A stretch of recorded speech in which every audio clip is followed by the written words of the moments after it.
Members, it is time to get started. We have a quorum. Mr.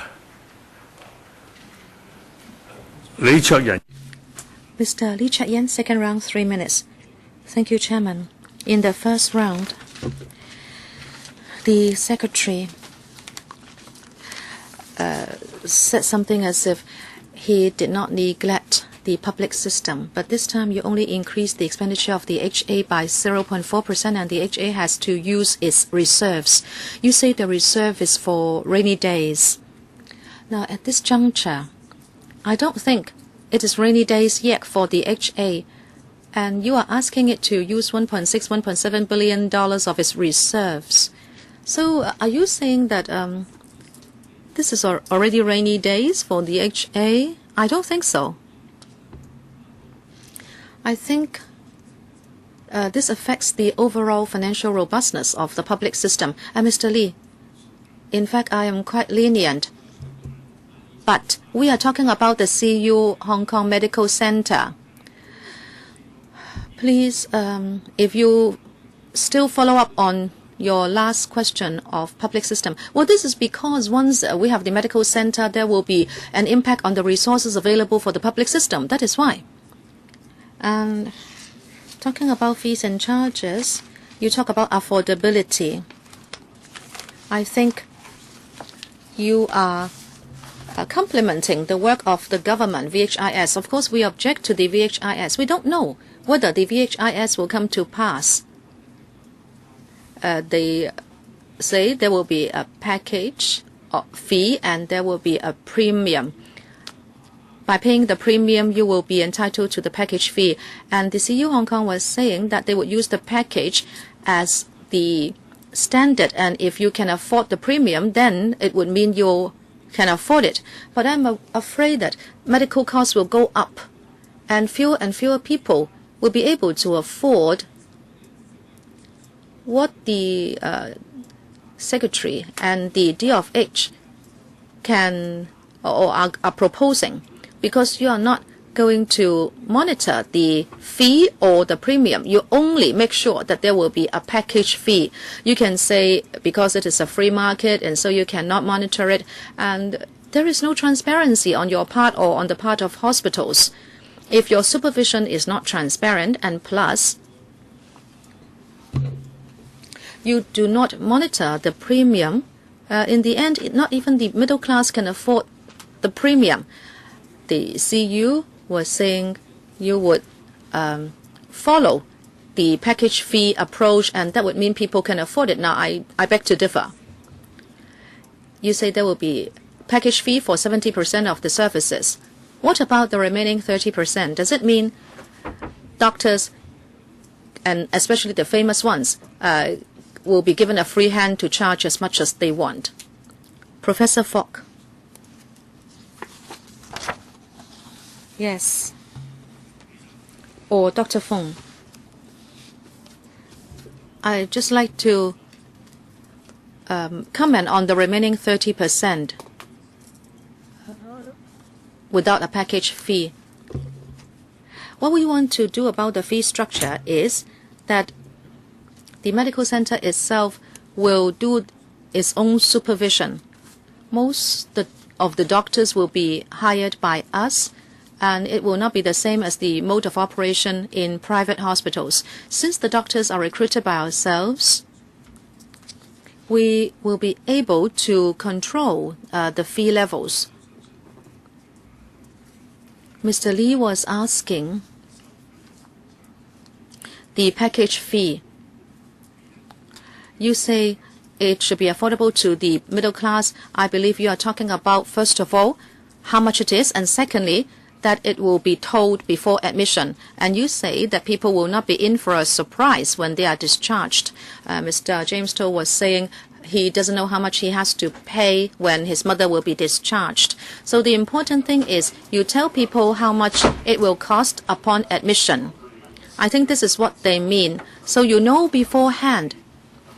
Mr. Lee is not the same as when a patient thinks it should be just $60,000, but then the bill is for $600,000. And if they know that they only have to pay $60,000 upon discharge, then it's very different. Tony Chair, second round, 3 minutes. I'd like the government to clarify something. I, of course, understand that the land actually belonged to the CUHK and it has to be rezoned for the building of a medical center, and you charge a nominal premium of $1,000 so that it will be a non-profit private teaching hospital. It's a private teaching hospital, so it is going to charge for the medical service it provides. And as we were saying, the CU will consider different factors before setting the fee levels. If it is going to be self-sufficient and then it makes a profit, then how are you going to monitor the profits made? Since it's a non-profit making hospital, we hope that the surplus can be used on the hospital again. The loan is a different matter. It's for construction. Is there a role of the government in monitoring the progress of the construction project, or that money is expended in a reasonable manner in the construction? Permanent Secretary, they have applied for a change of land use, and we'll do this on the basis of a concessionary land grant. All the conditions will be stipulated and they have to satisfy the conditions.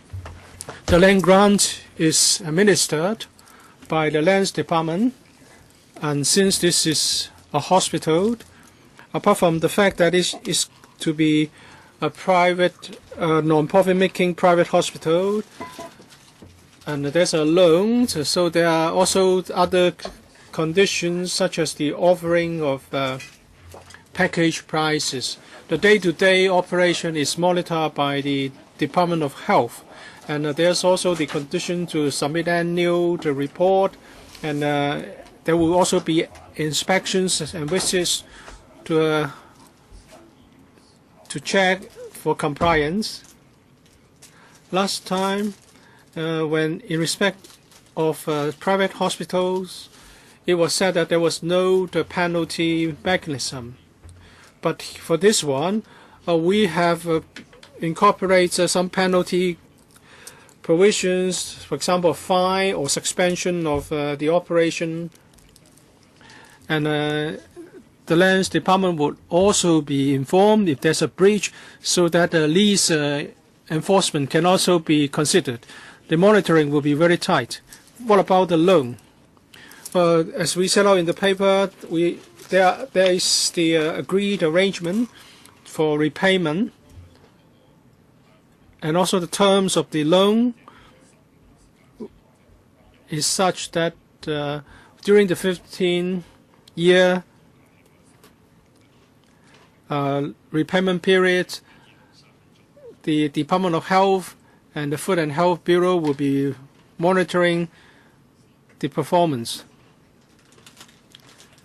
I asked a question about footnote number 3, saying that annually you are going to receive more than 10,000 cases from the public hospitals. What are the benefits to the public? You haven't mentioned the charges and the price. And we also asked question about the content of the agreement.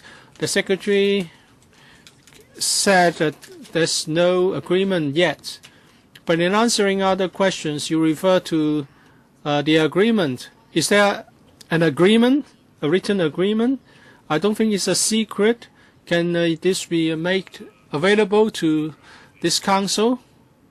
Professor Fogg, please answer the question on the benefits resulting from your receipt of or taking over of more than 10,000 or 12,000 cases. 12,000 cases will be handled by us, and another 7,000 day operations will also be handled. The fees charged will be the same as those asked by public hospitals. We are not going to charge the patient anything additionally, and we don't get a subsidy from the government. It's offered as a pledge to serve the public. We hope that this would alleviate the long waiting time of the Prince of Wales Hospital. As for the contents of the agreement, of course there's nothing secret, but there's no formal agreement yet. But we have made our promises, which we set out in the correspondence with the government.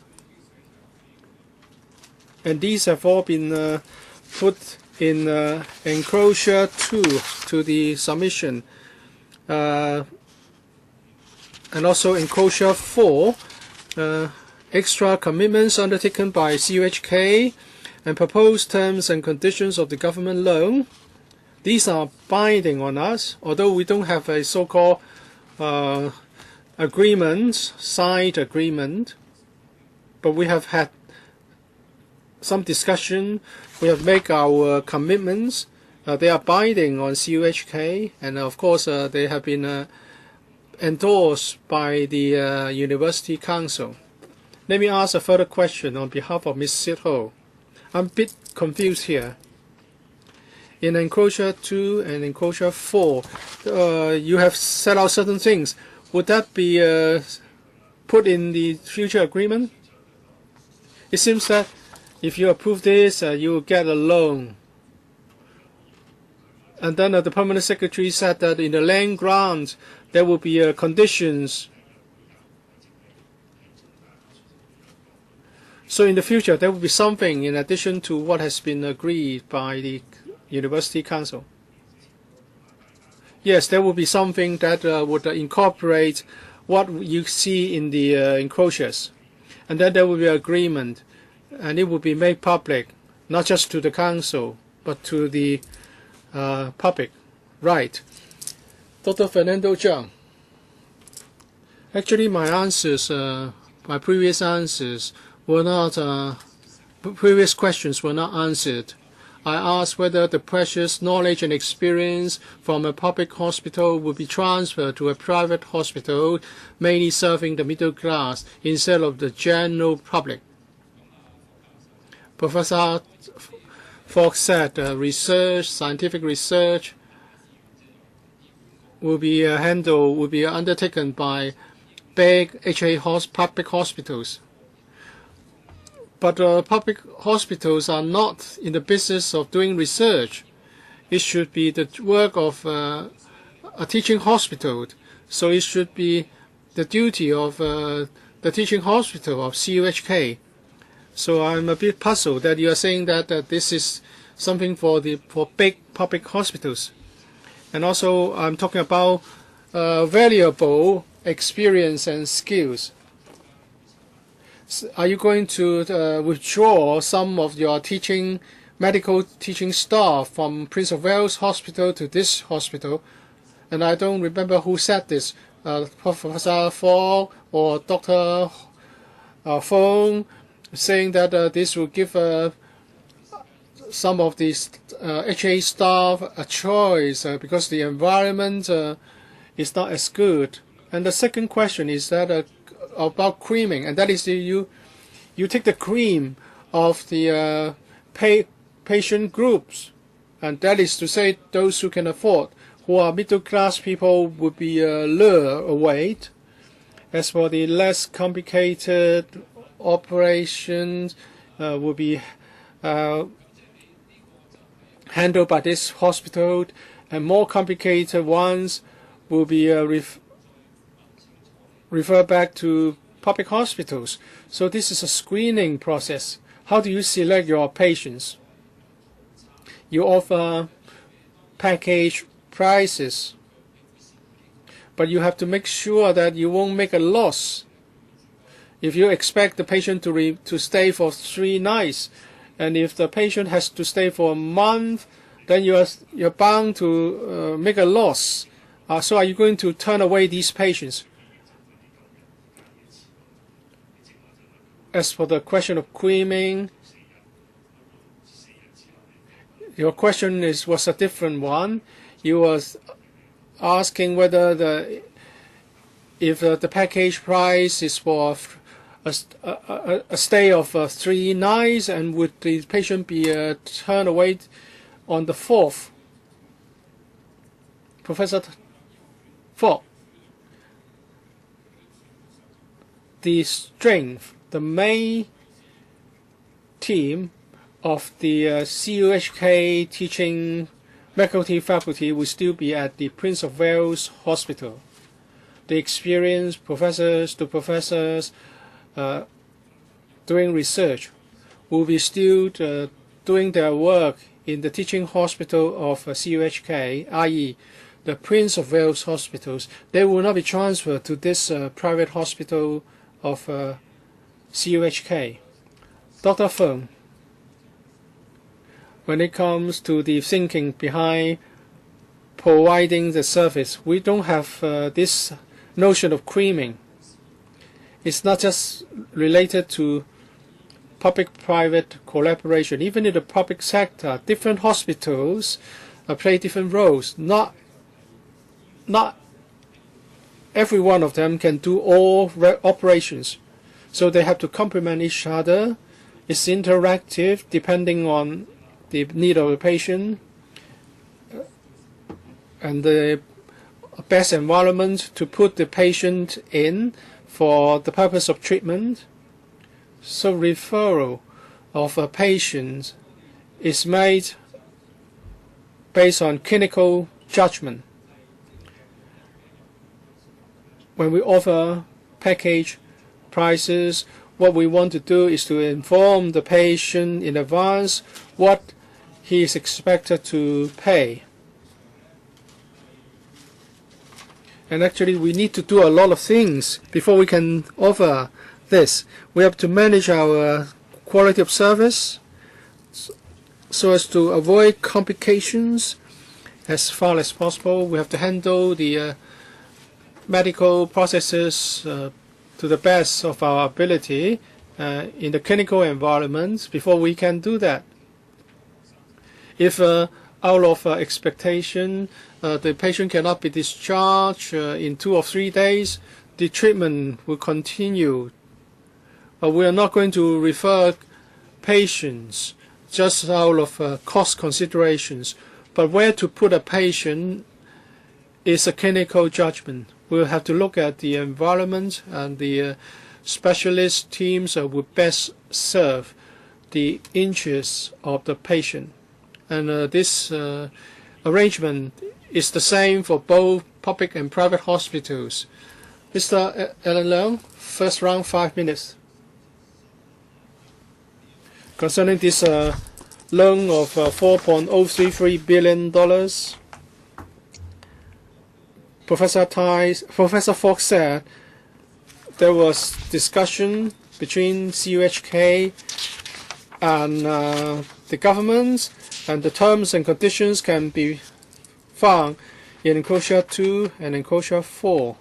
But in Enclosure 2 and Enclosure 4, there are different commitments and clauses of a different nature. For example, in Enclosure 2, CUHK undertakes that the medical center will use package prices extensively for its services, and then it undertakes that it shall offer inpatient services at package prices at a level of commitment exceeding the minimum requirement 30% of inpatient bed days, and then it will go up to 50%, and there will be day procedure services to public patients referred by HA.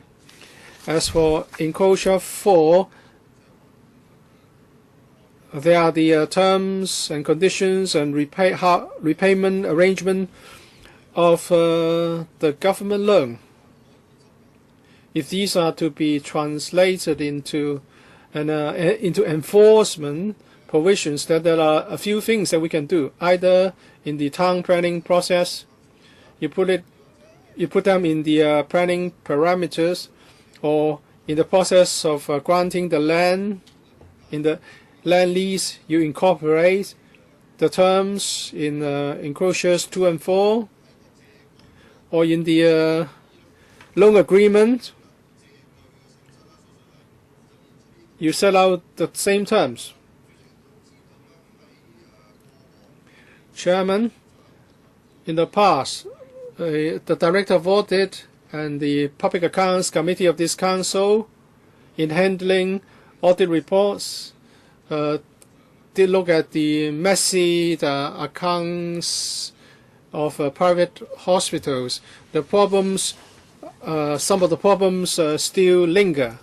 As the funding approval authority, we have a duty to ask through which means would the terms and conditions in enclosures 2 and 4 be taken on board so as to facilitate future monitoring and checks.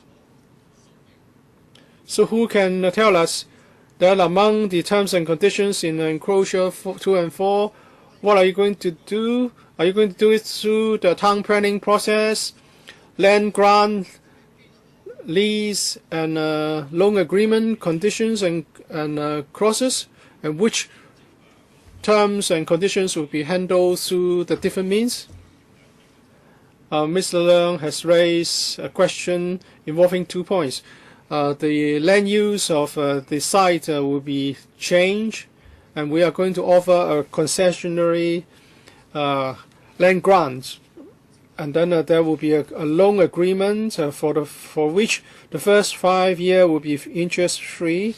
As for the land grant, it's in paragraph 6, paragraph 8 and paragraph 9.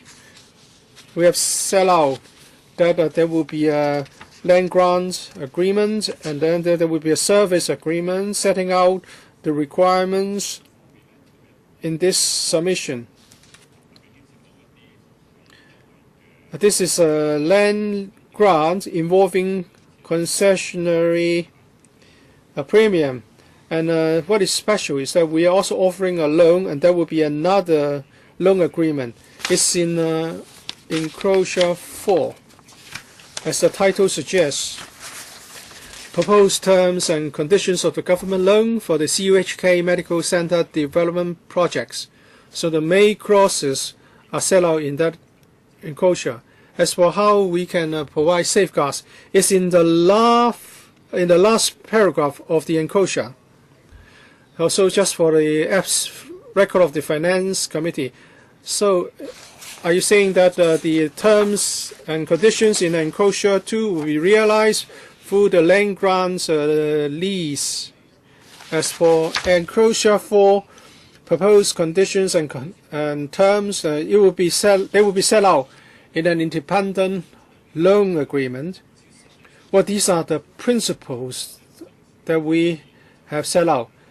When it comes to the actual loan contract, will be advised by the Department of Justice. So apart from the land lease, the grant of a land lease, there will be another loan agreement. As for enclosure 2, that is the offering of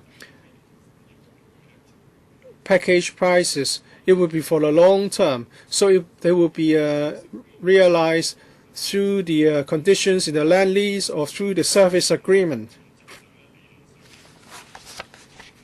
As for the long-term number of referral cases, in principle, they form part of the terms of conditions of the loan agreement. So they would lapse, in theory, after 15 years after the loan is repaid.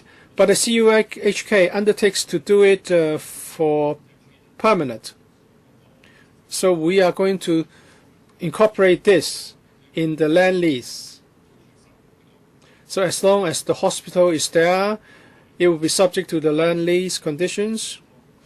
As we said, we have many tools for monitoring and enforcement. As for how we can make sure that they are effective, we have to seek further advice. So you cannot say that for sure that enclosure 2 will be the terms in the land lease, but not enclosure 4 is belongs to the loan agreement. You gave a long answer suggesting that would be the case, but then you also said you need to seek legal advice.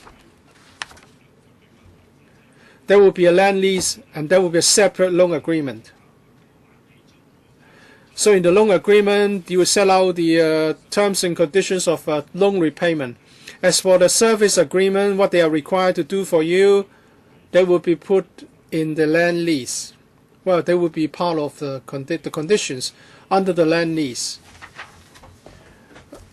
Next, Mr. Leung Kwok Hong, 3 minutes. Just now, I asked Dr. Koh a question, and his answer was quite interesting. He said that because the public system is heavily patronized, and therefore he has come up with this proposal to alleviate the pressure. I want to point this out to you. In 2002, public expenditure, or expenditure on public health care, accounted for 56.9%. Now, 10 years on, the percentage is now 48.9%, so this is a drop. Healthcare expenditure doesn't cover the private sector, and it accounts for less than 3% of the GDP. This year, it's 3%. So that means for $100 that a Hong Kong citizen makes, $3 would be invested in health care.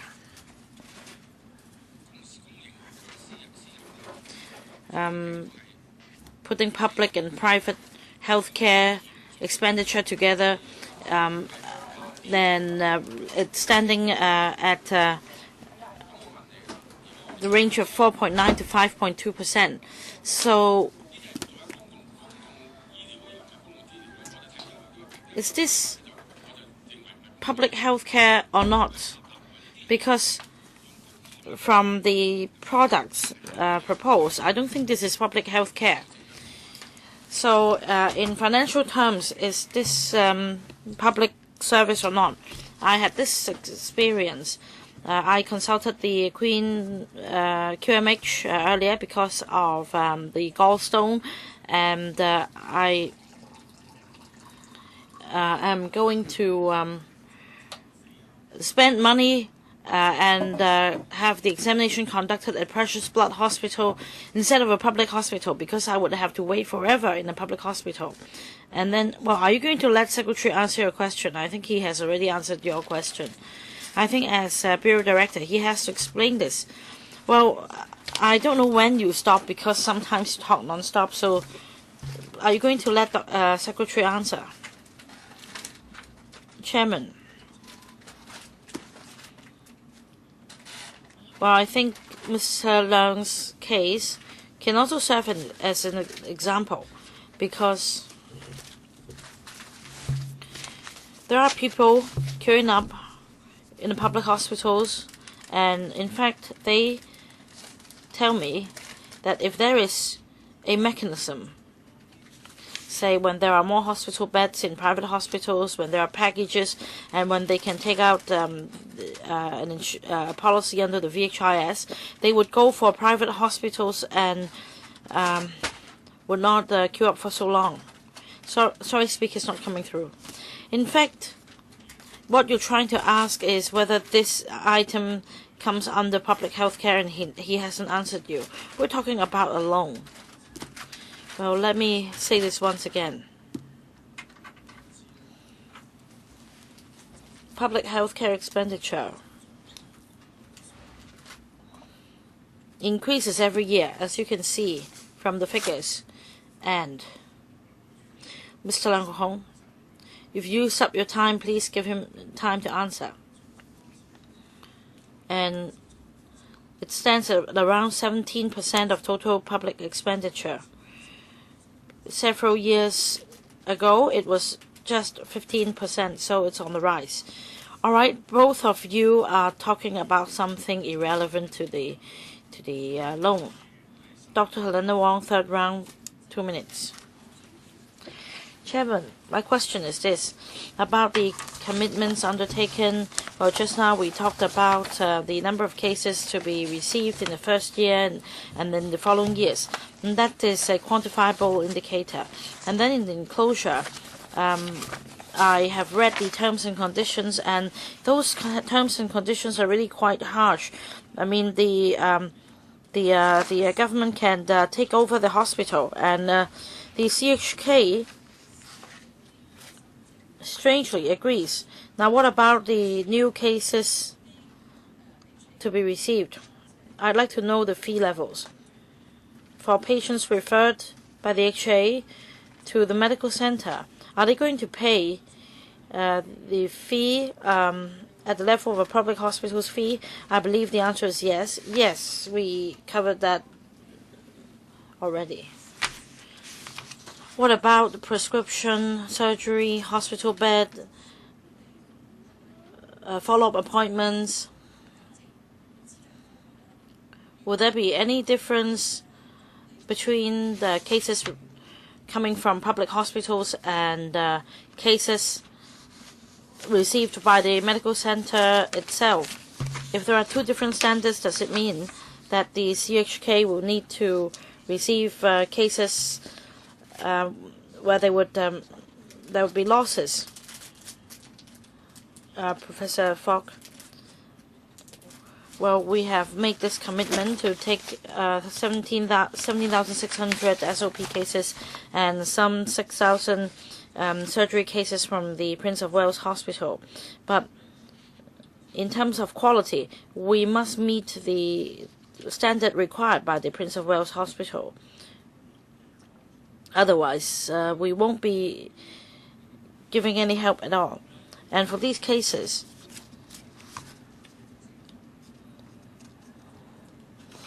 as Professor Fox said, we would not be receiving any subsidy from the government. So it's kind of a community service on our part.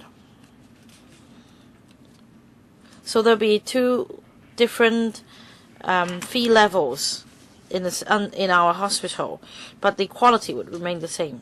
Sorry, speaker's not coming through. Speaker's not coming through. I said that we should meet the PWX requirement. For example, as far as surgeries are concerned, there are stringent audit and monitoring initiatives in public hospitals, and will follow the same system. In terms of risk management, quality assurance in public hospitals, they are actually steps ahead, and we hope that our private hospital would meet that standard in future. Ms. Sit-Ho, 2 minutes, a third round. Thank you, Chairman. I hope that PS or the CHK could answer me. For new SOP cases referred by the HA and the new day surgery cases referral, what would be the percentage of such cases referred? Because, say, if per year 17,600, that means in 10 years' time there'll be 76,000 cases. So would they exceed the capacity of the hospital? Will there be any agreement with the patient for the patient to be referred back to a public hospital? Because it's just for outpatient services, and you only cover day surgery cases. What if it's not day surgery? What if it's a complex surgery or a moderately complex surgery? Then the patient will not be charged at the public hospital's fee levels, and will he be given an option to go back to the public hospital? And what are the criteria for referring the 17,600 new SOP cases to this medical center? Because, well, you're repeating your question. Why don't you give him time to answer? 2 minutes. PS. Chairman, in short, because clinical standards and arrangements are involved. So, for example, for the public-private partnership arrangement, this will be something similar. But the point is the CHK will not be charging anything. So, in principle, the patient will come under HA, and the case will be referred to the medical center. And should there be any problem in the end, the patient will be referred back to the HA, and the patient is protected. And the CHK welcomes this arrangement because just now, as mentioned by them, the purpose is to set up this hospital as a teaching hospital, and they would like to have a diverse profile of cases, and they'd like to receive more cases for training students. So this is the agreement on the basis of this principle. Just now, for the 17,600 new SOP cases mentioned, we hope that these will be new cases because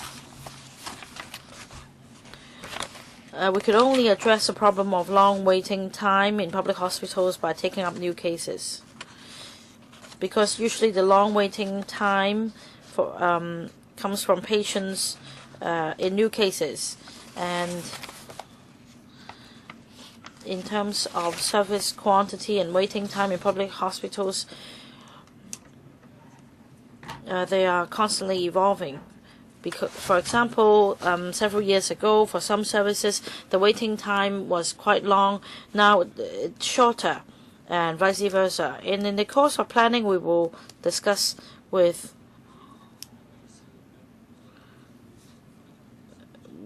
HA or the Prince of Wales Hospital, and we're going to set up a team to look at the demand in public hospitals and see what would be the most appropriate cases to be referred to our medical center.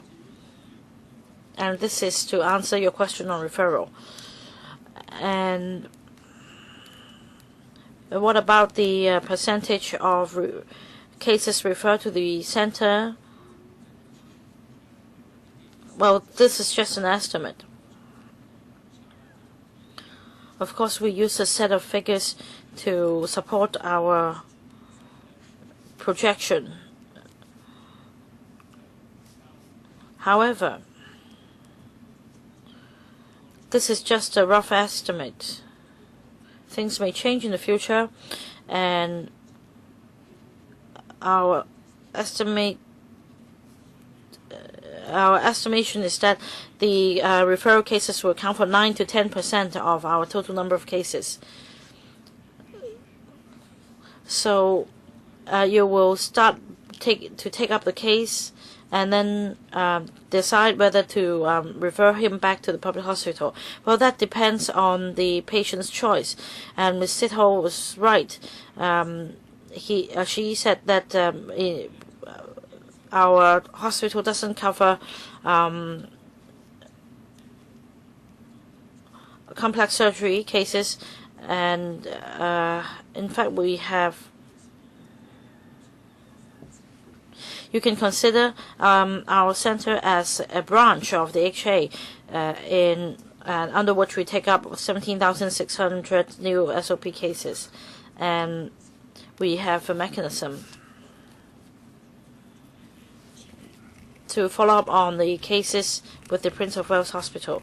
Well, 6,000 surgery cases, yes, only day surgery cases. So for the 6,000 cases, they can be dealt with by performing day surgeries. If possible, yes, but Ms. Sitho wasn't asking about day surgeries. Mr. Ban Chen, 5 minutes. Now, the DAB supports this funding application.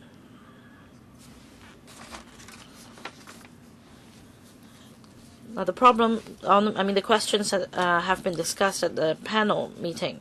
I'm just here to show my support. Dr. Fernando Zhang, 3 minutes. Now, what we see is that as far as the teaching hospital is concerned, definitely teaching will come hand in hand with R&D, and we believe the hospital will be dealing with more advanced cases, and in terms of doing experiments and doing R&D, the teaching hospital will be taking the lead. And we have never heard of something like setting up a teaching hospital for the middle class. Just now on the question of creaming, Dr. Fong said that we do not have this concept. But for complex or difficult cases, they will be referred back to the public hospital. We asked for your positioning. You couldn't answer us. And you have told us that you'll be providing package prices, you'll be targeting the middle class or those who could afford private services. And this is really strange. Coming from a university, I am not against any private operator. However, when the hospital is set up by the CHK with a team of experienced professionals, and you say that you're not going to drain manpower resources from the Prince of Wales Hospital and your university, I mean, your role is not to set up a hospital for the middle class. And the paper doesn't really address the problem of positioning. It's not the responsibility of the teaching hospital to alleviate the pressure of public hospitals. The mission of our university is very clear: education, R&D, and social service. And we hope that this medical center could help us achieve these three missions.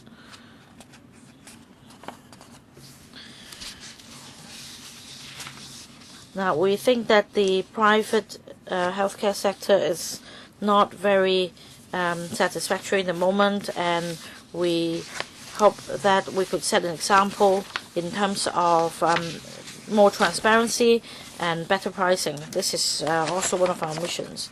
Dr. Helena Wong, 1 minute, fourth round.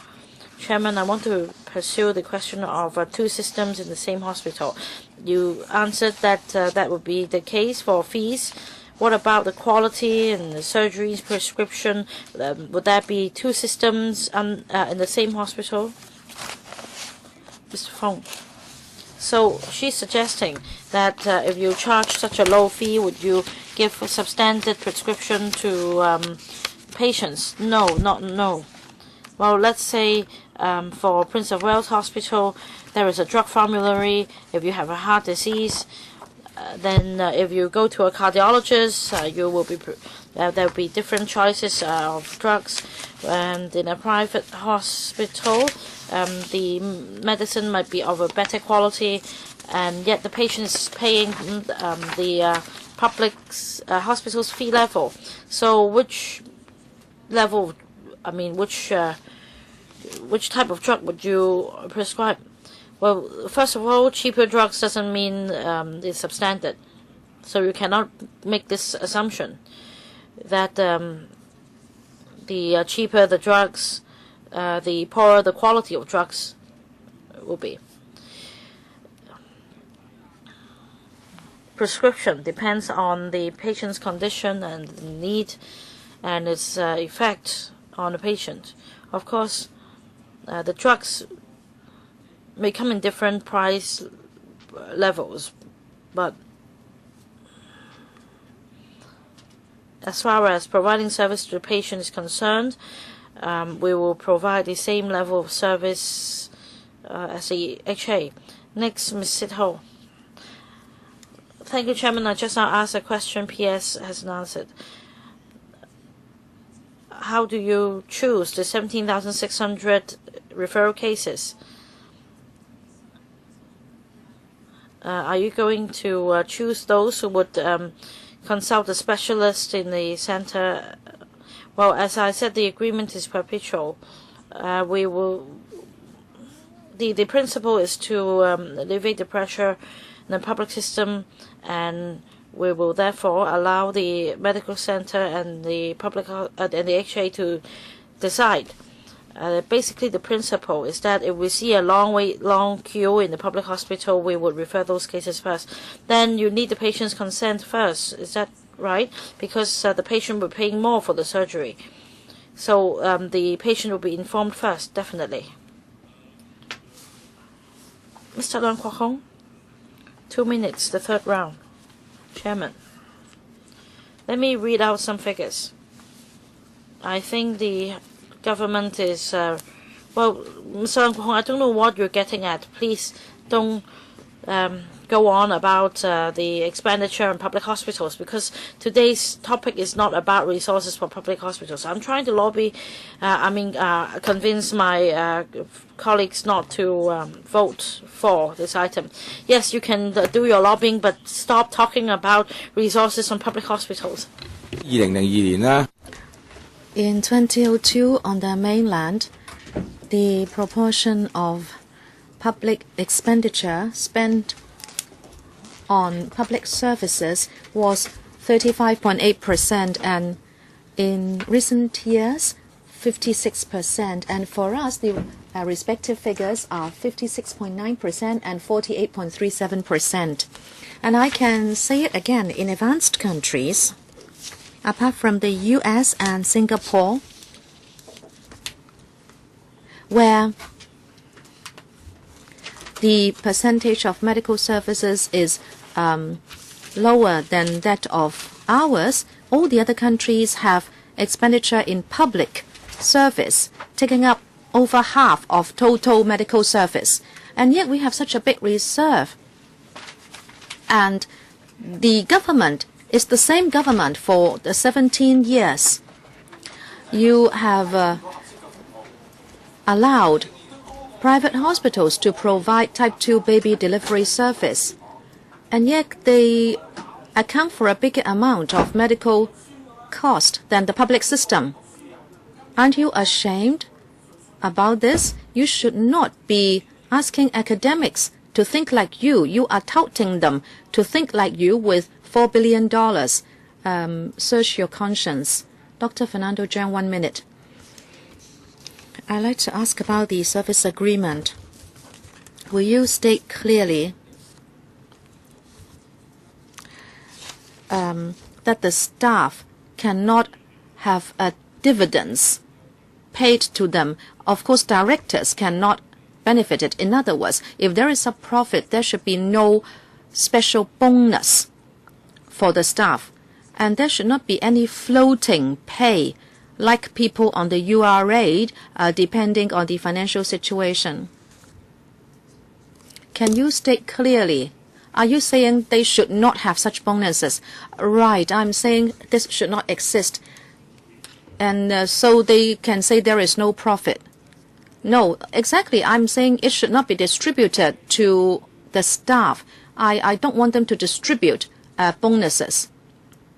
Secretary, in principle, this hospital is not capable of distributing bonuses. But in private hospitals, the income of staff may vary according to the different workload. That is normal. Sorry, speaker not coming through. Dr. Zhang not coming through. Secretary, can you provide for this in the agreement? Secretary, in principle, if you distribute bonuses, then it would become a profit-making organization. That is impossible. Speaker not coming through. Speaker not coming through to the SIs. Please wait for the next round, please. Mr. Leung Kwok Hong, 1 minute. Please don't talk more about public hospitals and how much money the government spends on them. Well, people are watching us on TV, Chairman. The Secretary is wrong. If there is an agreement saying that the financial performance of an organization is good, then the staff can have a pay rise accordingly. But what you are saying is turning it the other way around. It is not that when people receive a bonus or an award, that amounts to a profit-making business. You say if there are more surgeries, or if the surgery proves to be very challenging, then the fee may be higher. If that's the case, the medical center will choose surgeries or work that will give it a profit. This is not what a public hospital will do. Secretary, I have already answered that question. Dr. Helena Wong, 5th round, 1 minute. I still would like to ask this question of one hospital, two systems. You did not answer me the question in terms of drugs, surgeries, and beds, and the performance pledge, more frequent revisits, a shorter time for waiting for surgeries, etc. When you receive patients from the public system and when you have your own private patients, will the treatment to them be different? In our mind, there will be no question of one hospital, two systems. Why don't you answer the various points of drugs, surgeries, etc.? In other words, if patients are referred by PWH, people don't have to wait longer for surgeries, even if they pay less than your private patients. Well, if procedures are undertaken in our hospital, patients would be treated the same. What even the drugs? But if they go back to a public hospital, then maybe it's different. No, I'm asking you, when you prescribe drugs, public hospitals may not use expensive drugs. The only criterion for treatment our patients is the clinical need of patients. He has already answered you, all right? He has already said no. He said it would be decided upon the need of the patients. And so he is not going to answer your question on whether they would use the drug formulary as the standard. He has already said he would go by clinical needs. Fernando Zhang, 5th round, 1 minute. I still would like to follow up whether you can state clearly in the service agreement that this hospital cannot be given the profits the hospital makes. Secretary, sharing of profit is definitely not allowed. Will you state it in the agreement? Let me answer this question. It is a non-profit making hospital. There will be a framework to supervise the various arrangements, including taxation. Chairman, the NGOs may have surpluses, and they can also distribute money awards or bonuses. This is being done, and we are talking about charities, and you allow them to do that. So this is already allowed in the present governing framework. If this hospital can distribute profits, then you may be choosing your patients. I will say again, sharing of profit is not allowed. No, he is actually asking you whether this will be written into the agreement. Well, if there is sharing of profit, this will go against the positioning of the hospital as a non-profit making hospital. Dr. Helena Wong, 6th round, 1 minute. I'll ask the same question. Will you consider writing into the service agreement that apart from charging a fee, there will not be one hospital, two systems in this medical center? Who will take the question? Secretary, I think I can consider how this principle can be enshrined in the clauses of the agreement.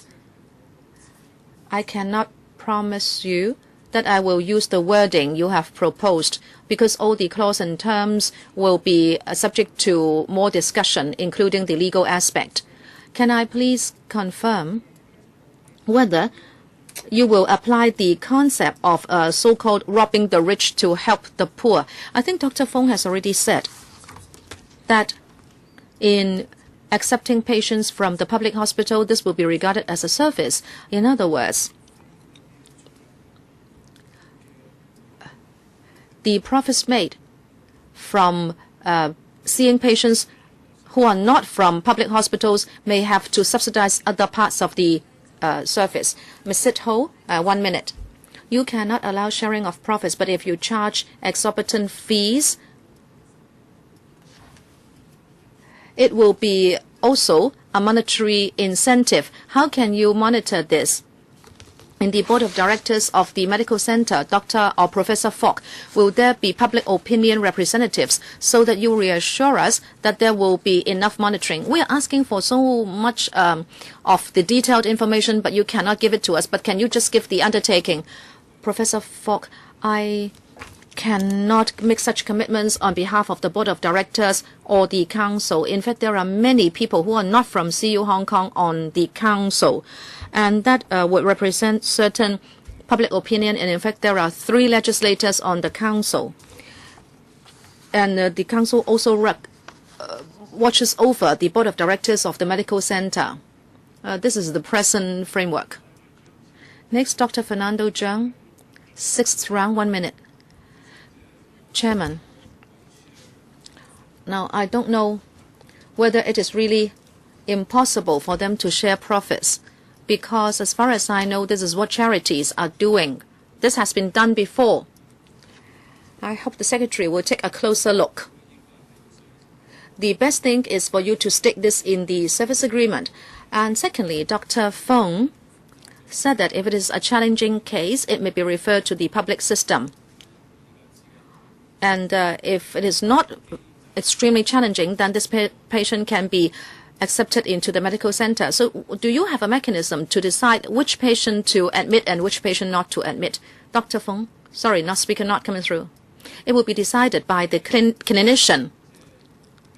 In other words, when a patient comes to you, he wants to purchase a package, you will have a doctor examine him. It is a very challenging case, then he will be referred to the public system. Is that right, Dr. Feng?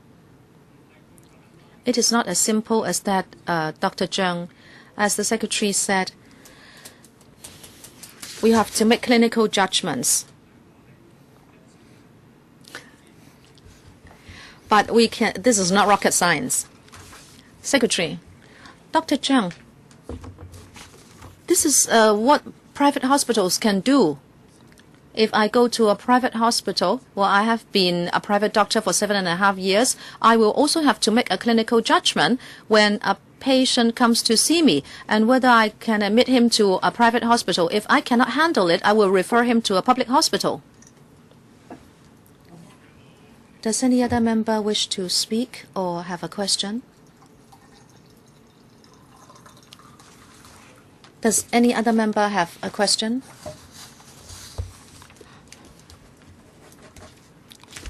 I'd like to invoke Para 39 of the Procedures for the Finance Committee.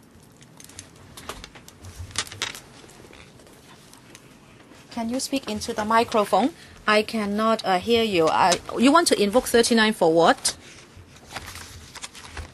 Okay. According to the procedures for the Finance Committee, Para 39, Mr. Leung Kwok Hong is making or moving a motion to adjourn the discussion of paper FCR 2015-16-3. According to this motion, members can make a speech once for not more than 3 minutes. Those who would like to speak, please press the button or raise your hand. Okay, you should press the button. Mr. Leung Kwok Hong, 3 minutes. Thank you. Thank you, Chairman. Why do I want to invoke this power? It is because when Dr. Koh answers questions, he put up a cavalier attitude. He said, I have already answered you, and he won't speak again.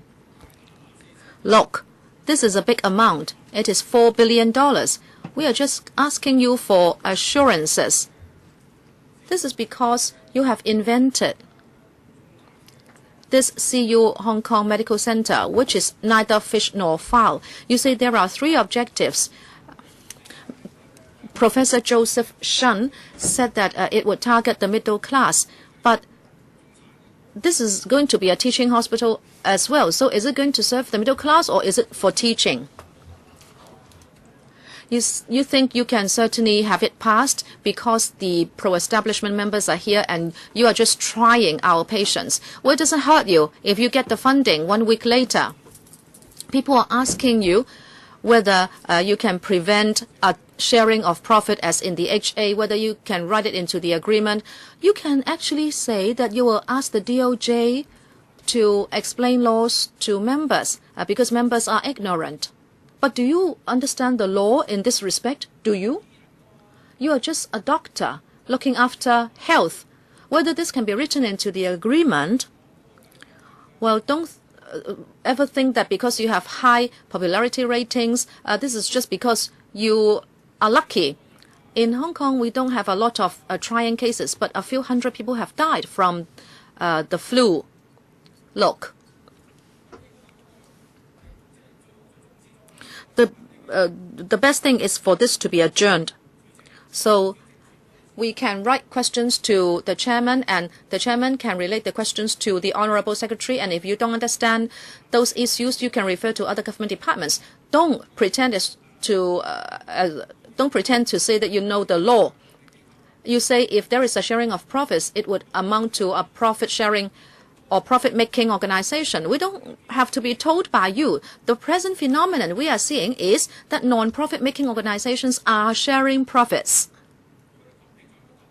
If this is the way you answer questions, well, let us delay this. I also want to ask Rimsky Yun whether this is indeed the case, that this cannot be written into the service agreement. Is it that you have better legal advice than other people? If you say this cannot be written in, Mr. Leung, you are ignorant, this is an ugly proposal. But this is an ugly world. As long as there is cronyism and there is sharing of profits, we have to do something. The Civil Aviation Department has done an ugly job as well. Does any other member wish to speak? If not, the administration, would you like to respond? I hope that as we have already done our best to provide information and give explanation, I hope members will have in mind the sustainable development of health services, and they will support the paper. Mr. Leung, you can respond. You have 1 minute. If nobody wants to discuss further, then let us stop the discussion. I think this council is in a pathetic situation. The secretary is not addressing our questions, and you are saying we should not hold this up. So let it be passed. But I want to put this on record. Later on, if I won't become a legislator again, I will watch you on TV, and don't allow what we are asking you to be realized in future. I have already done my best. If you want to put down your chop of approval, don't cry foul. If something should happen, don't say you could not have stopped it. I'm saying we should stop it here because there are many questions which are unanswered. If you want to do a sloppy job, let's do it. I will put this item to the vote that this committee decide on adjourning the discussion on FCR 2015-16-3. Those in favor of the motion, would you please raise your hands? Those who agree to adjourning the debate or discussion on this item, those who are against. I am of the view that the majority of members voting are in opposition. The motion is vetoed. If no other members have questions, I shall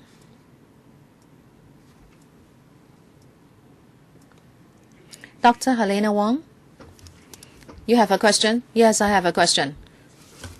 The 7th round, 1 minute.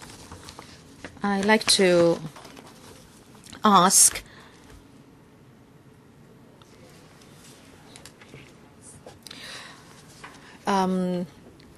the professors of the medical school and doctors recruited into the medical center. What will be the ratio between the two? Will there be more doctors to be recruited from outside into the medical center? And then there will be some professors coming from the CU medical school to the medical center. So what will be the ratio between these two groups of doctors? Professor Falk, actually, medical school doctors can only see private patients for 2 sessions each week with in a total of 8 hours. They can go anywhere. They can choose to come to the medical center to see private patients, but they can go to other private hospitals as well. The CU medical professors have this freedom. So we are not sure how many professors would be happy to go to the medical center. It is up to the professors to decide. Let me ask it another way. If the medical center is set up, are you going to recruit doctors from outside? Is it that the doctors will also have to go to the medical school to teach? Well, yes. But as we said, the doctors to be recruited by the medical center are not CU professors. They are just doctors of the medical center. We expect half of the doctors at the medical center to be recruited by ourselves. Dr. Fernando Zhang. 7th round, 1 minute. Chairman, the Labour Party will object to this funding request. Of course, we think we should have more hospitals in Hong Kong. And we also want our universities to do research, to teach, and also to pursue excellence, and also to handle complicated cases and offering more services. But we believe that this proposal is strange in its positioning. This is in the form of a private hospital. We believe it would take resources away from the public sector, and it also mean the siphoning off of qualified experts. And this also involves public funds and the grant of land. This is inappropriate in terms of the basis of funding. Mr. James To, 3rd round. I want to follow up my previous questions in the first round. Let's say 10 years later, 70% of the services will be covered by package prices, and I assume that is good news for the middle class.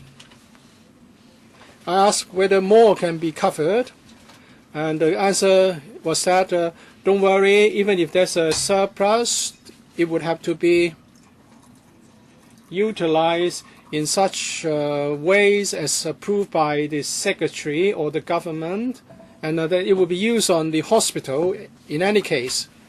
So my follow-up question is this. Why do I still want the CUHK to think over it again? If I ask you to do this at that time, I don't know whether I will be interfering with academic freedom, because CUHK is a university. Assume that I'm still a legislator, or I ask a legislator to put this to you. And the answer may be that it's my business how I spend my surplus. Of course, there will be control exercised by the government. But there are tricks. We have to trust public governance, that it must be so good. And if you have a surplus, then I would say that you should do more in package prices, supposing that it would mean a lower profit. The public would like you to offer more package prices. And you are saying that the surplus won't go anywhere. It will be used subject to the Secretary's approval. But the trick is this. If the corporate governance is less than ideal, and you have a big surplus, I can hire a head of the hospital. I would say it's fair to pay the head 370,000 or 470,000 or whatever per month. And the surplus can be utilized, can be siphoned off. You have a big surplus. You think that is not good because the utilization will be subject to the Secretary's approval. You might as well increase the operating expenses. Well, this is, of course, just conjecture based on not so pure intention. If you have a formula saying that the surplus has reached a certain level, and then according to the formula, you have to offer package prices to a greater extent. But the promise is not less than 70%. There's no cap. Of course, we will certainly consider Mr. Toe's proposal.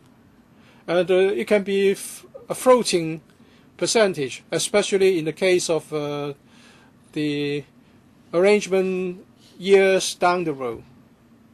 The speaker's off mic.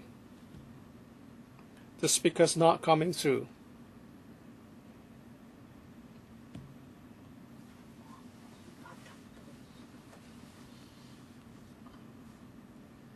Speaker's not coming through. I don't want to see that either. So we'll see how in the implementation we can reflect this intention through proper wording. Dr. Kwokake, 3 minutes. One wrong step will mean the entire game is lost. We have seen very undesirable cases of governance in private hospitals. Professor Fogg has worked in a public hospital for years. You must realize that there are loopholes.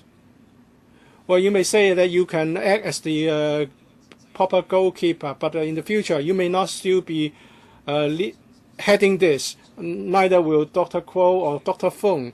So if we have a system whereby you can have malpractices, then it will be out of your hands in the future. We are not against having more non-profit making private hospitals. But there are many cases of conflict of interest in universities. For example, if a patient goes to the Prince of Wales Hospital and the waiting time is 2 years, can it be faster? Well, there's a private hospital run by the CUHK. And what is the waiting time? 2 days. You will be creating a conflict here in which the rich can get treatment right away and the not so rich have to wait. So I was listening to the proceedings upstairs. I hope the Secretary will not be so emotional. We are all here to safeguard public interests. According to the pledge in the paper, or the commitments, you said that they have been settled through discussion and meetings. Chairman, remember the Wong Chuk Hang tender document was subject of a fourth discussion here. We did take a look, and then they started the tendering process. But now the Secretary says no, everything has been recorded. How ridiculous. You know very well that you have to pay them $4 billion. The money from the CUHK, the money from the Jockey Club, and the money from the government are all public funds. Why can't you put something down in writing? In the material contents of the land grant first. Why not? They haven't drafted the document. He didn't say no. Then procedurally, why not? For the hospital in Hong Chuk Hang to be run by the Hong Kong U, they did the same. Can they draft the document first before they come to seek funding approval? Secretary, can you do that? Drafting the document first before seeking approval? Permanent Secretary, in the case of Wong Chuk Hang, we only set out the principles, the basic principles of the tendering process. And then when the tenders are in, we would have had a discussion with them on the land lease conditions. Under this proposal, we have set out in enclosures 2 to 4 the basic terms on which we would grant the loan and also allow the land use to be changed. Dr. Helena Wong, it said that half the medical doctors will be hired by the CUHK. These doctors will have to do consultation and operations, and they are also responsible for teaching. Do you make rules that they have to teach a number of sessions per week? If they do teaching, would CUHK medical faculty be asked to shoulder the related costs of such teaching assignments? We haven't come to that detailed stage. On the second question, obviously we are not going to charge the medical faculty over the teaching duties. The doctors will not get additional pay for teaching. Well, they already paid their salaried employees, and they can't refuse to do teaching? Well, no, they can't. Well, it's in the contract, I suppose. Dr. Kwok Ka-Kay. But the 3 pages referred to by the Permanent Secretary are very simple. If we accept them, then I don't think how low this Council has degenerated. We want a clear message. What are you going to put in the land grant? Why can't you present it before you seek funding approval? What kind of delay would it cause? Why can't you do things according to rules? And also concerning the restrictions by the university in the future, in this hospital, the doctors are employed by the university and they are department-based. And the head of departments have been paid for, and they have subordinates who are paid. So you have opened a loophole for corruption. You know, corruption is much loathed, both here and on the mainland. Dr. Feng, Permanent Secretary. In the case of Wong Chuk Hang, the same principles are complied with. We came here to set out the major principles and the major terms and conditions, and then we did the tendering exercise. After receiving the tenders, after a long, some protracted process, we discussed at length with the tenderer, and then the land grant conditions were settled. The same happens this time. We set out the major principles. If they are agreeable, we'll start the land grant procedure and also the formulation of the relevant land lease conditions. Last time we didn't know who will won the tender, but now it's already a well-known fact. It's CUHK and the government, and there's no secret. Why can't you set out the contents? Mr. Yip Kok Him, 5th round, 1 minute. I've heard carefully. I think all the questions and issues that have to be raised have been raised. I think Dr. Kwok Ka-Kay is saying that if this council agrees to this, this council would have degenerated. Well, you may say this is a degeneration of the council. You speak for yourself. And the government has already told you that this case is no different from the Wong Chuk Hang case. I think members have already said very clearly whether in the future they will tell us the details. Suppose this council approves the item, it doesn't really mean that we have degenerated. I don't agree that this is the case. But there are many forms of degeneration. It doesn't matter. This is actually what has happened. You regard legislators as kindergarten students, and when asked questions, you would do whatever you can do and don't do anything you cannot do. Well, I don't assume that I know a lot. That's why I ask questions. Can you put down in writing what Dr. Fernando Cheung has suggested? You gave no answer. You think that we are rubber stamps, and then the Pan-Democrats would just allow you to muddle through because of the possible accusation of filibustering. HA spent extravagant sums on renovation and employ highly paid consultants. It's a cronyism, open cronyism, plain for all to see. Mr. Leung Kok Hong, if members, Dr. Kwok Ka-Kay for the fourth round, I wanted to allow time for Professor Falk to say something about what can be done to prevent corruption and collusion and transfer of benefits. Of course, we are also concerned about possible corruption and transfer of benefits and collusion. We won't be here forever and ever, so we need to rely on a mechanism. You talk about department heads. Are they from the medical faculty and then can work on both sides? No. There are departments in the hospital, but they are not the same as department heads of the medical faculty. The doctors employed for the hospital will set up specialist departments, and doctors will be employed to head these departments in the hospital.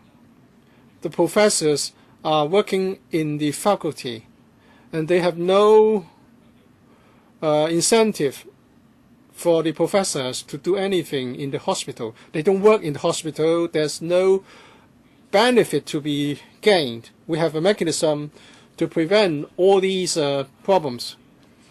Dr. Lo Wai Kok, I want to declare my interest as a member of the hospital authority, but I have no pecuniary interest in the matter. The sixth round, Mr. Leung Kok Hong, 1 minute. Yesterday, Mr. Paul Jay read out some articles from The Economist and the Next magazine. We are number one in terms of cronyism. Cronyism capitalists. The meaning that the important thing is not whether you know something, but whether you know me. It doesn't matter what you know. It matters whether you know me or not.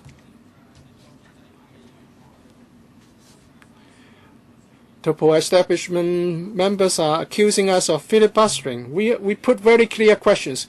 Can this or that be put in the document? If not, what are the reasons? Are you trying to tell me that if we return next week, does any other member wish to speak?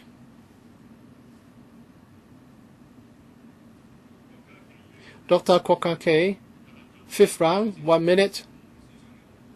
I want the permanent secretary or the secretary to say something. I want to get this approved. I don't want to hold it up, but the council has a duty to express our worries and to put down in writing something that should be explicit. And if the CUHK and the Bureau think it's a good thing, they should not reject our request. What do you want to put in?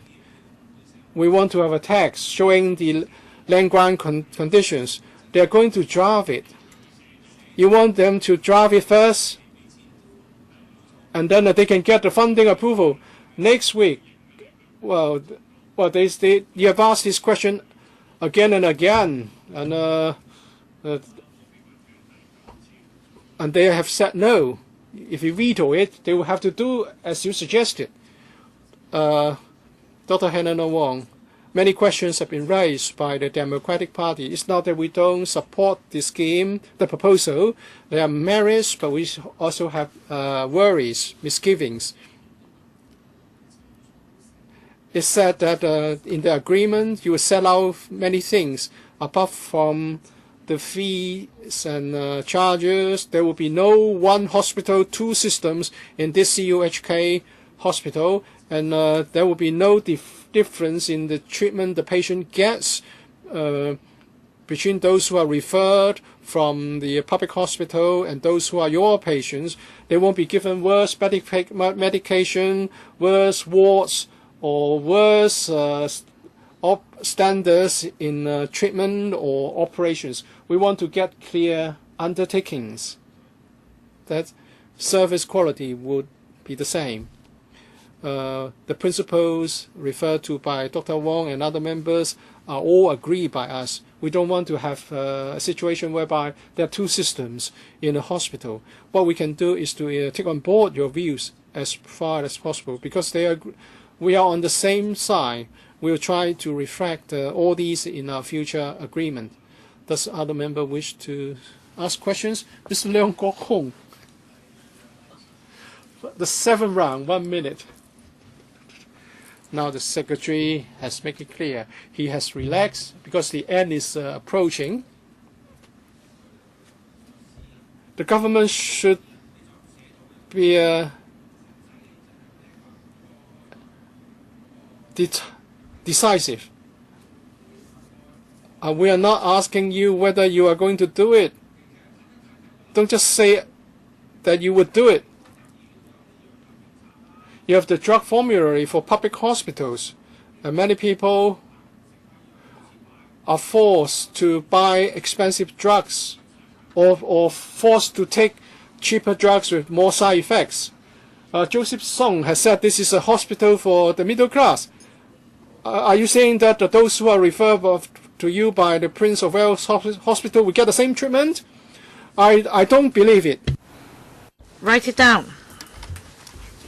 Dr. Loy Kwok, the second round, 3 minutes. I don't need to use up all the 3 minutes.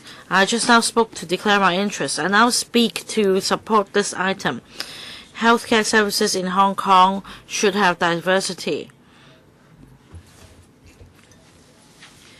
Medical research and clinical work in Hong Kong is excellent. And I also, in relation to the professional conduct of our healthcare professional, I have confidence in them. Mr. Leong Kok Hong, 8th round, 1 minute. It's pointless to believe in, have faith in their professional conduct. Of course, I believe in you, Dr. Loy Kwok, but we're talking about a system, not people. Secretary. Well, if you're confident, put it down in black and white. Your undertaking, I mean, of course, if in the future there is a JR, well, we may retrieve a record and said that you said something and we therefore had reasonable expectation. Well, don't be so deceptive. You go out, make a statement, tell the reporters, well, definitely this will not be happening, otherwise so and so, there'll be a consequence. Otherwise, this government will collapse. Well, that's very simple. Ms. Leong Kok Hong, you're repeating yourself again and again and again. Apart from what you said and apart from what other colleagues already repeated, well, actually you have used your 1 minute in your 8th round. Does any other member wish to speak the 9th round? Ms. Leong Kok Hong, 1 minute. Well, this is to rebut your argument. Well, somebody got robbed on MTR. Well, he shouted once, ignored, twice, ignored. The third time, he would definitely shout, unless he was beaten up. So it's very simple. LegCo's role is to monitor the government.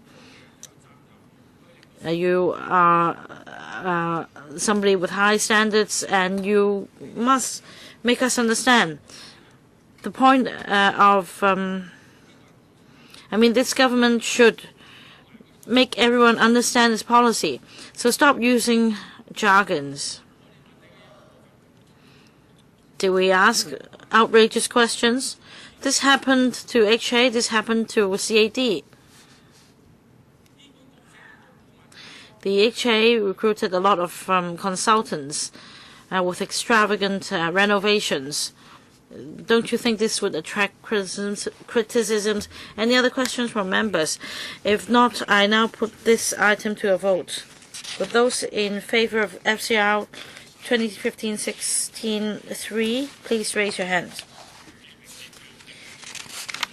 Division has been claimed. The bell will ring for 5 minutes.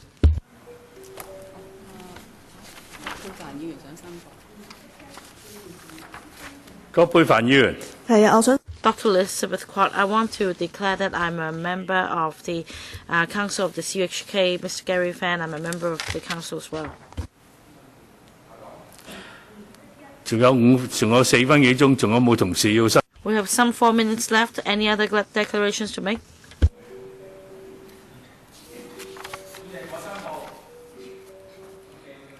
你不會去幫襯呢間醫院嘅？ You're not going to. You're not going to patronize this hospital, right? Then should I declare that I will patronize this hospital? I live closer to your hospital, and actually I could go there on foot. 我係你嘅，不過你係我選民，不過我從來冇投過你票。 Well, yes, I am your constituent, but I never vote. I've never voted for you.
Professor Joseph Lee, just now many members make declarations. Do you need to make any declaration? No. All right.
Voting begins.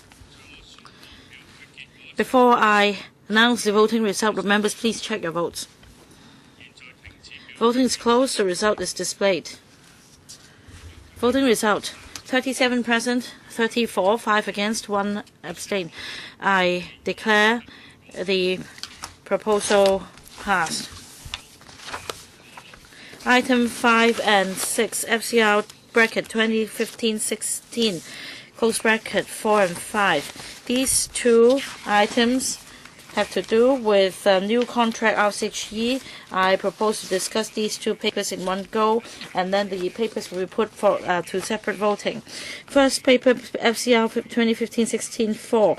Members are invited to approve an allocation of $31,335,000 from the Lotteries Fund for meeting the construction costs of a new contract residential care home for the elderly in the public rental housing development at Fotan, Sha Tin areas 16 and 58D. Second paper, FCR 2015-16-5. Members are invited to approve an allocation of $109,217,000 from the Lotteries Fund for meeting the construction costs of a new contract residential care home for the elderly with a daycare unit for the elderly at the welfare block in the public rental housing development of the Housing Authority at the site of Shek Mun Estate Phase 2, Sha Tin. On the 8th of December 2014 and the 9th of February 2015, the Labour and Welfare Bureau consulted the panel for views on the two proposals. Now, we have with us 陳林家泰先生，社會福利署助理處長。 The following government officials: Mrs. Elena Chan, Principal PAS for Labour and Welfare; Mr. Lam Kar-tai, Deputy Director of Social Welfare; Ms. Cecilia Lee, Assistant Director; and Mr. Lai Chapman, Senior Architect SWD, and Mr. Peter Zhang, Chairman of the panel, will please report the deliberations. At the meeting on the 8th of December 2014, the panel discussed the above proposal. Members support the proposal. However, members note that the SWD on a number of development projects have reserved space for R6Gs, but most of the R6Gs would only provide 100 places. They request the government to optimize the utilization of the sites to provide more home places and to increase the ratio of subsidized places so that more grassroots elderly will benefit. Similarly, at the panel meeting on the 8th of December 2014, members deliberated on the funding proposal in FCR 2015-16-5. The panel supports the relevant proposal. Some members, however, have requested that the government start the tendering process for the operator at the same time when construction begins, so that the facilities can be commissioned as soon as possible.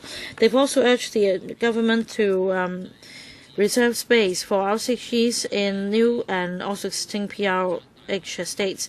They are of the view that R6Gs provided in the PRH estates would better help elderly people integrate into the communities than the relevant RCHs provided in welfare blocks.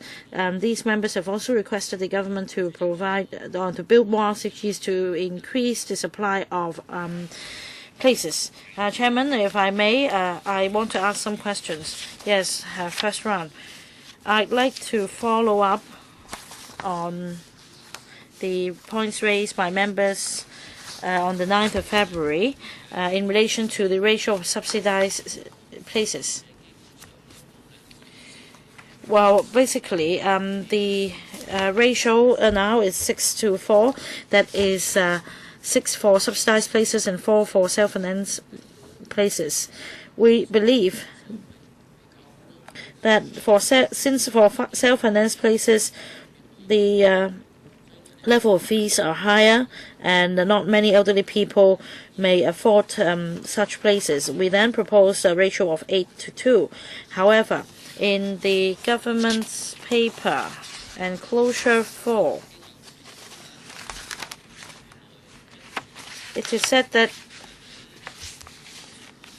in Sham Shui Po, Prater Street and West Rail, Tsuen Wan West Station, there will be 120 places. However, the ratio would be 8:2. However, for Sha Tin Shui Tsuen O, the ratio adopted would be 6:4. So I'd like to know the discrepancy. On what basis has the government set this ratio of 8:2 or 6:4? So because I see both in different projects, for example, in Shui Tsuen O is 6:4. And is it possible to adopt the ratio of 8:2 for these two homes as well? Who will take the question? When we plan for new RCGs, when we set the ratio for subsidized to places to self-financed places, we adopt a ratio of 6:4. So to answer Mr. Peter Cheung's question, when we set the ratio for these two places in a home, we would consider the local economy in the districts concerned. We also consider the supply of subsidized and self-financed places in those districts and the utilization rates. And we do not take a broad brush approach. As you see in enclosure 4 of the paper, in Prater Street in Sham Shui Po and West Rail Tsuen Wan West Station in Tsuen Wan, as far as these two development projects are concerned, the ratio is set at 8:2, having taken into account the supply of non-subsidized residential care places and the utilization rate and the local economic factor. In fact, at the planning stage, sometimes we adopt 6:4 because we have taken into account the average utilization rate for non-subsidized residential care places, and it's standing at 93%. And our request and our requirement, in fact, was 95%. And this serves as our reference. Mr. Peter Cheung, Chairman, I think, of course, we're not happy about the ratio of 6:4 because elderly people waiting for an RCG place will need to wait for many years for a subsidized place. So we're fighting for each and every place. In fact, if we switch the ratio from 6:4 to 8:2, we're talking about 20 additional places for elderly people. So when the government says that basically it will be set at 6:4 and for some individual projects 8:2, for Restwell, Tsuen Wan West Station, I don't see many middle-class housing estates nearby.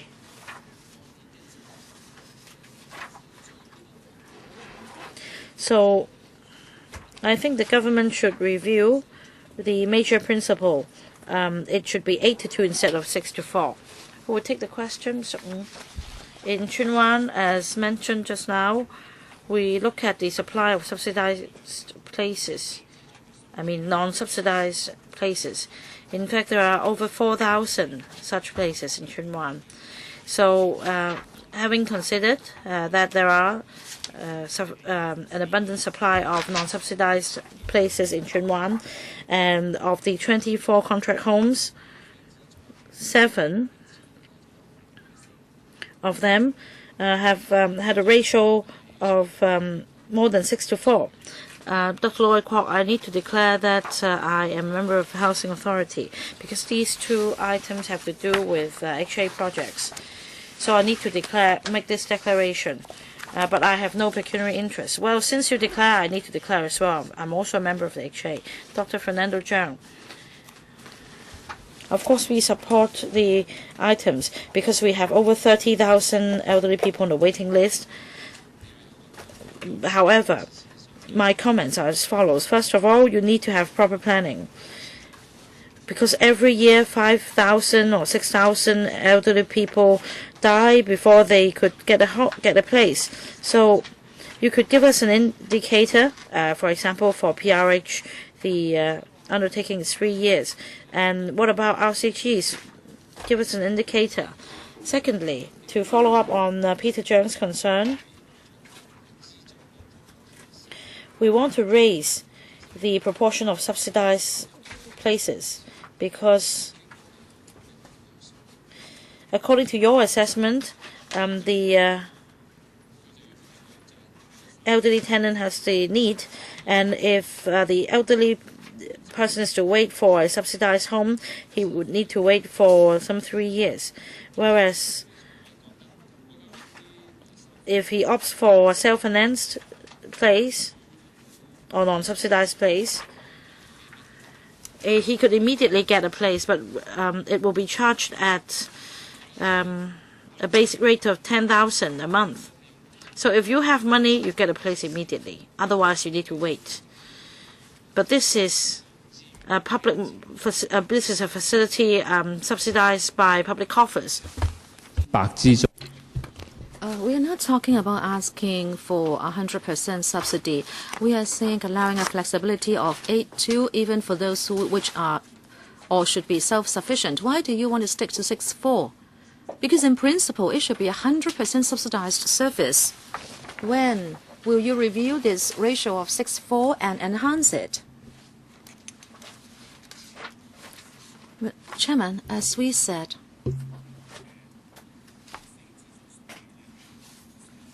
in contract homes, there are non-subsidized places so that the public have a choice. We said that the fee for non-subsidized places in contract homes may vary from home to home. If you need the level of care as in a care and attention home, then out of 24 homes, I can see that there is a 5-person room or ward, and the fee per month is $6,257. But this can vary from home to home, and I do understand members' concern. This is a place which is non-subsidized, however, it is supported by public money. In order that the fee may remain affordable and reasonable, when bidders come along, they have to propose the fee they are going to charge for non-subsidized places.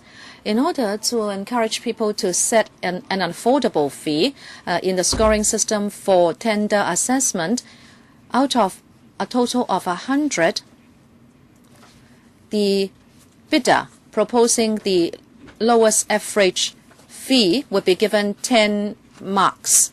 Now, even if it is a non-subsidized place, the contract management team will still process all complaints, and they cannot lightly adjust the fee. Any fee adjustment must be done according to the CPI, and that is our mechanism, and it has to be approved by the SWD. As for other service management, it is just like subsidized places. We will still manage those services, like the charging of the miscellaneous fee. It must be set on the basis of the cost and meals and laundry services, etc. I don't have more time. I'm asking him when a review would be done. He is citing an example of the lowest fee. I have another figure. It charges $11,000 for a 6-person room giving the lowest level of care. There are 24 such homes. Can you not give me the average fee charged? Mr. Lam, do you have the information? I don't have it at hand. Can you supplement it? Yes, Dr. Fernando Zhang. You have not answered my question. What I said still holds true. Those who have the money can get a place whenever they want it. If they don't have the money, they have to go into the central queue, and they may die in the process. When will you review the system? Mr. Lam, as we said, there are 7 contract homes. No, he is asking you about a review. Will you review? Do you have a timetable for doing a review? We will be watching the utilization rate of non-subsidized places in contract homes. Ms. Emily Lau, 5 minutes. Chairman, Dr. Fernando Cheung has made a very valid point. I have received many complaints from the public. Either they cannot get a place, there are just no places. And the non-subsidized places are at an expensive rate of over $10,000, but they are so narrow. The space is so little. Dr. Fernando Cheung is right in asking you when a review will be done. And what about the planning, Chairman? Is this already your policy? Whenever there is a new HOS or PRH estate or court, you would plan for such homes? Because I don't know why sometimes district councils object to this. But this is your policy already, is that right, Mr. Lam? When we plan for homes for the elderly, we will have one such home in any PRH development. But then for HOS, the scale is different. If it is a small scale, there would not be too much gross floor area for welfare purposes, and then we may consider providing daycare services because that requires less floor space. Because at least 17,600 square feet would be required for a home with a quota of 100. Well, in fact, even in private developments, she is asking you about PRH and HOS. You have answered about PRH, but what about HOS? Well, even if he wants to talk about private estates, I like to have the answer. In the paper, enclosure 5. Enclosure 5. Number 2, URA projects. Number 3, MTR projects. Number 4, a private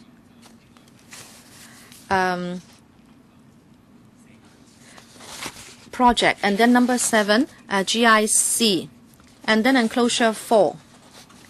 From now to 2017-18, number 2 is a private estate. Number 3, private estate. Number 4, URA project. Number 5, MTR project. Chairman, look at those figures. Add them up. And juxtapose it with the Q. It's really a drop in the ocean. You may think 11 is a good number. But contrast it with the number in the Q. Is this like 10% provision or even less? Mr. Lam? Apart from what we have in enclosure 4 and enclosure 5, we also have a special program for using private land for welfare services. There are 60 applications that have been received. If all the proposals are implementable, there will be 7,000 residential care home places. But they will appear in different years. Well, we understand they will appear in different years, but then many people would have died in the interim. When do you expect the 7 places to be available? Well, the projects are at different stages of the planning process. When they have finished with the planning and development work, and if the scope of service is decided upon, then construction can take place. Well, Chairman, you have heard this many times, right? Of course, we are going to support it. We will just say you are doing too little, too late. Please redouble your efforts. My first question was a follow-up on Dr. Fernando Cheung's question. When will you conduct a review? He has tried a few times, but he has not answered my question. Right, he has refused to answer. Why doesn't he answer? Maybe it's not within his jurisdiction to answer you. Is it that you have no plan to do a review? As we said, in our contract homes, when we renew the contract with them, we would look at 2 factors. And in some cases, we can enhance the ratio from 6:4 to a higher level. So we are watching the situation closely. You call up an answer. This is not too good, Mr. Lam. This is not how you should answer questions at the FC. I hope you will really do a more practical job. I always hope officials can answer questions. If they have no answer, they should say so. They should not beat about the bush. Mr. Ip Kwok Him, the first round. A brief one from me. We are going to support the funding request, but as a member representing the DC constituency, I heard Ms. Emily Lau say some district councils object to the building of such homes. I don't know whether I have heard her correctly. Can I ask the officials whether that is the case? If some district councils have indeed objected, can you give me the information? Mr. Lam, has any district council objected to the building of such homes within HOS or PRH estates? District councils support these projects, but sometimes during the consultation process, they may not understand everything, and we always explain things to them. Any follow-up, yes or no? Because Ms. Emily Lau says there is such objection, I must clarify on behalf of DCs. I have never heard DCs object to the building of homes. I'd like to remind you that, or tell you that the meeting will end at 7:15. You can continue to answer questions, but we may have to roll over the item to the next meeting. Mr. Abraham Sheikh, I support the project, but I would agree with members that you should expedite your work. In the last year, 5,700 elderly people waited too long for these homes. The queue is still very long, and you are still dragging your feet. It is not fair to the elderly people concerned. I hope when we support your project, you will spend more time on building more homes. Well, if no other members will speak, we can pass the item today. I will stop here. I thought you are asking the officials to do a quicker job. If members have no other questions on these two papers, the relevant paper on contract residential care home in Fultan, FCR 2015-16-4, I will put this paper to the vote. Those in favor of FCR 2015-16-4, please raise their hands. Those against, please raise their hands. I'm of the view that the members voting, the majority of them support the item. It is endorsed. Now, I would put the item on the contract residential care home for Shek Moon to the vote. That is paper FCR 2015-16-5. Those in favor of FCR 2015-16-5, raise their hands. Those against, please raise their hands. I think a majority of the members voting are in support of the proposal. The proposal is endorsed. Members, we should end the meeting at 7:15, but I don't want to start another item. We have 3 more items. We have concluded 5. In fact, we have 7 and 8. You mean we should continue? Are you sure you can support 2 papers in a few minutes? If the administration does not ask us to hold special meetings, I will remind you that the next meeting will be held on the 8th of May 2015 at 3 p.m. Thank you very much.